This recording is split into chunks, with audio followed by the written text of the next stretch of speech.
Welcome back. My name is Patrick, and this is the Oilers Rundown. Elliotte Friedman had some Oilers updates on the 32 Thoughts podcast.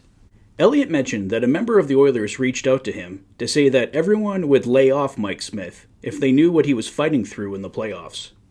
Obviously, with Smith being on long-term injured reserve this year, there's definitely some serious injuries there, and we should all applaud him for doing everything he could last year, helping the Oilers get as far as they did. Regarding Jesse Puljujarvi, the Oilers are willing to take a draft pick now to get him moved, but other teams want the Oilers to take a contract back in return, as they are afraid of what Puljujarvi will potentially earn in arbitration. Also, the teams that really like Puljujarvi are tight against the cap, hence the fear of the arbitration ruling. Jeff Marek added the Oilers do like Jesse, but, once again, it's the arbitration number that's scaring them off. On the Oil Stream podcast, TSN's Tom Gazzola added that the Oilers still want to move Jesse Puljujarvi and are on the hunt for a third-line winger, obviously to replace Jesse if he's moved.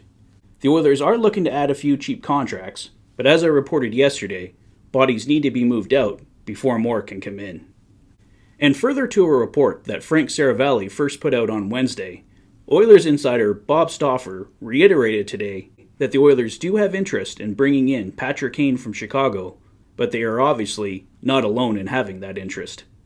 It also doesn't sound like a trade would be imminent, perhaps not taking place until closer to the trade deadline.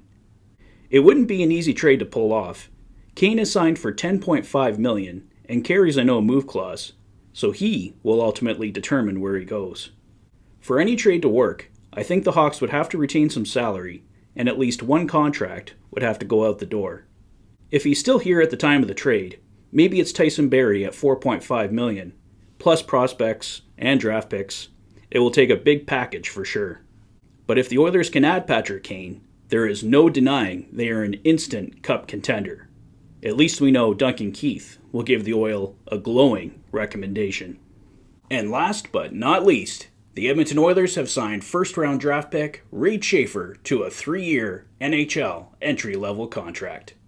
That's all for now, guys. Another pretty quiet day in oil country, but exciting news about Patrick Kane. I don't think any of us should get too overly excited. Like I said, it doesn't sound like a trade is imminent or possibly even likely. You know the list of teams going after Patrick Kane is going to be huge.